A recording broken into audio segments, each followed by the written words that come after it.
अस्सलाम वालेकुम व्यूअर्स, मेरा नाम मोहम्मद इमरान है। मैं अपने चैनल पाक न्यूज़ अब से आप लोगों को खुशामदीद कहता हूं और नए आने वाले से अपील है कि चैनल को सब्सक्राइब कर दे और बेल आइकन को दबा दे।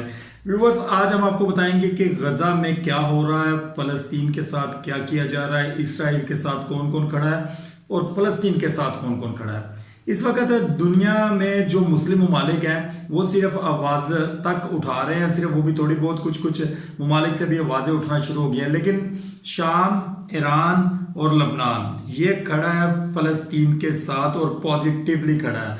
दूसरी जानब जो वजीर खारजा साहब हैं अमेरिका के, वो टूर्स कर रहे हैं मुख्तलिफ कंट्रीज़ के और कोशिश कर रहे हैं कि इसराइल की हमायत का ऐलान करवाया जाए उन लोगों से। लेकिन आप लोगों ने खुद भी देखा होगा कि 2 दिन पहले इनका विजिट हुआ है सऊदी अरब में, जिस जगह पर उनको मुंह की खानी पड़ी है। जो वली अहद साहब हैं उन्होंने उनसे फर्स्ट ऑफ ऑल तो मिलने के लिए थोड़ा सा उनको टाइम दिया कि आप वेट करें, हम आपसे मिलेंगे, और वेरी नेक्स्ट डे मुलाकात की, एक दिन उनको वेट करवाया गया।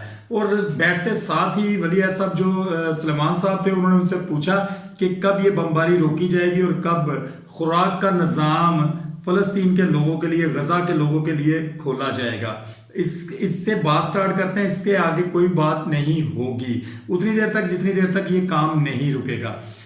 खारजा साहब को, वजीर खारजा साहब को वहां से अमेरिका के जाना पड़ा और मुंह की खानी पड़ी, वो वापस गए और उसके बाद उन्होंने इसराइल का भी दौरा किया। लेकिन इसराइली अभी तक इस बात को, यहूदी डटे हुए हैं कि हम लोग उसका मुहासबा नहीं छोड़ेंगे। दूसरी जानब हमास और हिजबुल्लाह वाले जो हैं वो भी इस वक्त फुल जोश में है। वो कह रहे हैं कि हम लोग कभी भी इसराइल को नहीं छोड़ेंगे इस तरीके से कि वो गजा के ऊपर हमले करे और लोगों को शहीद करे। हम उस वक्त तक ये कार्रवाइयां जारी रखेंगे जिस वक्त तक ये गजा का मुहासबा नहीं छोड़ते और वापस इसराइल की तरफ नहीं जाते। आपको ये बताएं कि इसराइल की बमबारी से गजा में जो शोहदा है उनकी तादाद 2800 से तजावज़ कर गई है और जख्मियों की तादाद जो है वो 11,000 के करीब है तकरीबन। और जो मुंतकली हो रही है इस वक्त 60,000 के करीब लोग जो है वो वहां से मुंतकिल हो रहे हैं, मशरिक से जनूब की तरफ जा रहे हैं, ताकि जो जानी नुकसान है वो कम से कम हो सके। पानी की किल्लत बहुत ज़्यादा है वहाँ पे और खुराक की किल्लत भी बहुत ज़्यादा है। खुराक की किल्लत से आपको बताते हैं कि पाकिस्तान ने आज इस बात के ऊपर बात की है कि हम लोग खुराक की मद में फ़लस्तीन की मदद के लिए यहाँ से जहाज़ भेजेंगे। लेकिन ये सिर्फ खुराक की मद तक ही क्यों है? हम क्यों नहीं फ़लस्तीनियों के साथ खड़े होते, हक और सच की आवाज़ के साथ खड़े होते? इसराइल को इसका मुंह तोड़ जवाब क्यों नहीं देते? मुस्लिम ममालिक जितनी देर तक इकट्ठे नहीं होंगे उतनी देर तक मुसलमानों को जुल्म का निशाना बनाया जाएगा। ये ताकतवर लोग मुसलमानों को जुल्म का निशाना बनाए जाएंगे। दूसरी जनाब जो इसराइल है उसके साथ अमेरिका खड़ा है जनाब, उसके साथ इंग्लैंड खड़ा है, उसके साथ जनाब अभी आपका ये खड़ा हो गया है, इंडिया खड़ा हो गया है। अब आप देखें कि अगर ये तमाम तर जो काफिर लोग हैं ये एक हो जाएंगे और मुसलमानों को दबाएंगे तो कब तक मुसलमान इनका मुकाबला कर सकेंगे?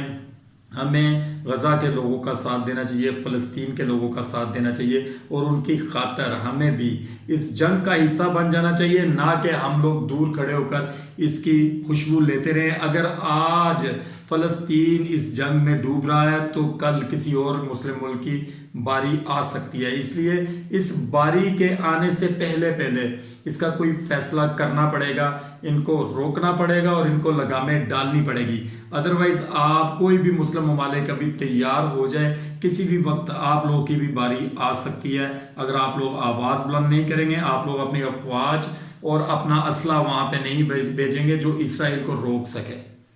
आप इस्लामी ममालिक बड़े पावरफुल ममालिक हैं, अगर आप लोग चाहें तो कोई भी गैर मुस्लिम आप लोग के ऊपर हमला नहीं कर सकता। आप क्यों किसी के मरने पे खुश होते हैं? आप लोग को चाहिए कि मुसलमानों के साथ खड़े हो जाएं, मजलूमों के साथ खड़े हो जाएं और जालिम का हाथ रोकें। जालिम का हाथ रोकेंगे तो कल कोई जालिम आपकी तरफ हाथ नहीं बढ़ाएगा। अगर आप उनको खुली छूट दे देंगे तो कल किसी की भी बारी आ सकती है। दूसरी जानब नवाज शरीफ साहब की आमद है पाकिस्तान में जनाब। 21 अक्टूबर को जो टाइम दिया गया उसके मुताबिक नवाज शरीफ साहब लैंड करेंगे पाकिस्तान के अंदर और बहुत बड़ा एक जलसे का इनकाद किया जा रहा है कि जी मीनार पाकिस्तान को हम भर देंगे। नवाज शरीफ जो है वो वहाँ पे झंडे गाड़ देगा और जो वोट बैंक है वो नून लीग का बढ़ जाएगा। जो कारकर्दगी आप लोगों ने दी है और जो नवाज शरीफ साहब इस वक्त इश्तिहारी करार दिए गए थे उस वक्त, और वापस अब पाकिस्तान आ रहे हैं, अगर नवाज शरीफ साहब को गिरफ्तार कर लिया जाता है और गिरफ्तार करके जेल में भेज दिया जाता है तो फिर क्या होगा? क्या उससे इनका वोट बैंक बढ़ेगा या मजीद शर्मिंदगी का सामना करना पड़ेगा? उसके बाद इमरान खान साहब के रिजीम चेंज प्रोग्राम के साथ बाद जो 16 मंथ इन्होंने गवर्नमेंट की है, जो नाको चने चबवाए हैं जनाब अवाम को, और अवाम जो है उसे काफ़ी लुत्फ़अंदोज़ भी हुई हैं, क्योंकि मज़ा आया, मज़ा तो आ गया होगा जनाब आप लोगों को इस तरह के लोगों को वोट देकर और इस रजीम चेंज का हिस्सा बनकर। आपको ये बताएं कि 16 महीने से इनका पेट नहीं भरा, लिहाजा नवाज शरीफ साहब को वापस लाने की जो जसारत की जा रही है ताकि आके मजीद मुल्क का जो है वो बेड़ा गर्क किया जाए। दूसरी तरफ जनाब आपकी जेब में 100 रुपया डाला गया, 100 रुपया डालने के बाद आपकी जेब से 7-8 महीने के बाद आपको 50 रुपए वापस कर दिए गए, फिर भी पाकिस्तानी अवाम शुक्रिया अदा करने से बाज नहीं होगा जी। बल्ले बल्ले हो गया जनाब जो गवर्नमेंट बैठी हुई है इस वक्त उनकी, कि आप लोगों ने 40 रुपए एक दफ़ा और 10 रुपए एक दफ़ा पेट्रोल कम कर दिया, और क्या ही बात है आप लोगों की कि आप लोगों ने लोगों को सुकून मुहैया कर दिया है, जबकि ये पेट्रोल जो है वो बढ़ाई 335 रुपए पे जो पेट्रोल गया था या 330-35 रुपए पे जो डॉलर गया था, वो आप लोगों की जेबों से पैसा इकट्ठा करने के लिए गया था जनाब। आप लोगों की जेबों से पैसा इकट्ठा किया गया, निकाला गया, अपनी बागडोर संभाली गई। जो 7-8 महीने मुल्क चला है, तो ये जो निगरान गवर्नमेंट है ये इन्होंने अपने भी तो खर्चे निकालने थे ना।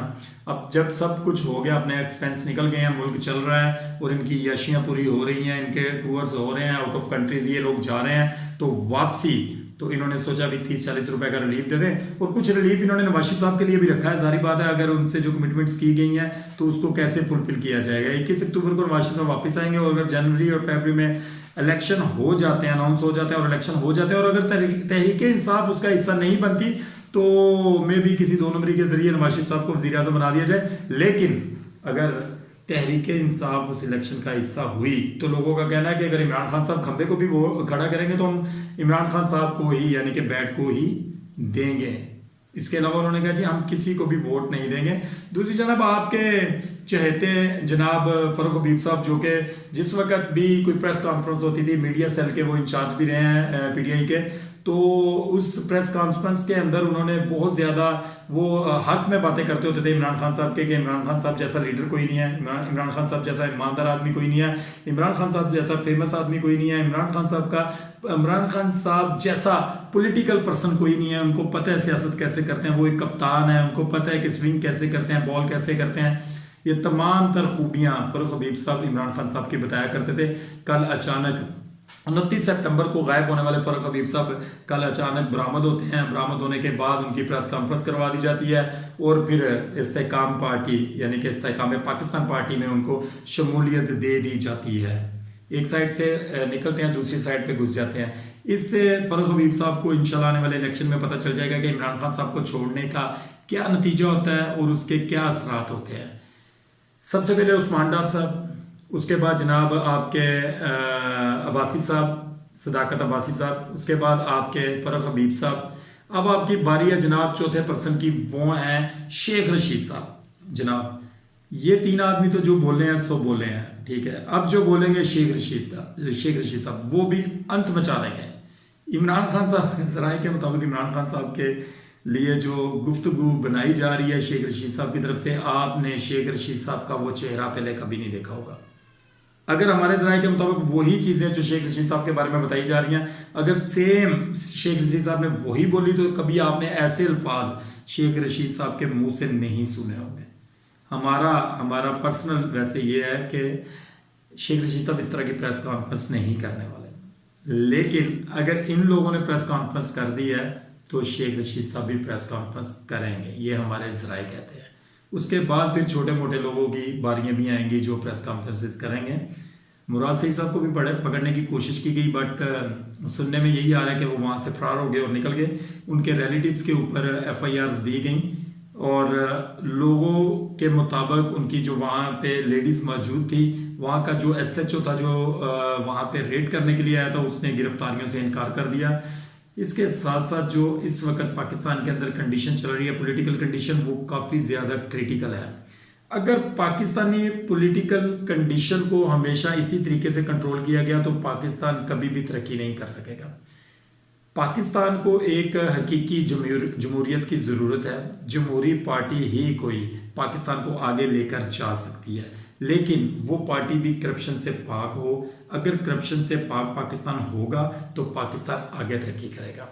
अगर हमारे लीडर ही करप्ट होंगे तो पाकिस्तान क्या तरक्की करेगा, या हमारे लीडर ही फैसले ऐसे करेंगे जो किसी के कहने पर करने होंगे तो पाकिस्तान तरक्की नहीं कर सकता। हमें बोल्ड डिसीजंस की ज़रूरत है, हमें बोल्ड किस्म के लीडर की ज़रूरत है जो पाकिस्तान को तरक्की की राह की तरफ गामजन कर सकें। मेरी दुआ है कि अल्लाह ताला हमारे मुल्क के ऊपर किसी ऐसे हुक्मरान को मुसल्लत करे जो मुल्क को कानून, शरीयत और इस्लाम के मुताबिक चलाए। और मेरी ये भी दुआ है कि अल्लाह ताला हमें और हमारे मुल्क को मुनाफिकीनों से बचाए। आमीन सुमा आमीन। अपना और अपनी फैमिली का ख्याल रखें, जहाँ भी रहें खुश रहें। पाकिस्तान जिंदाबाद।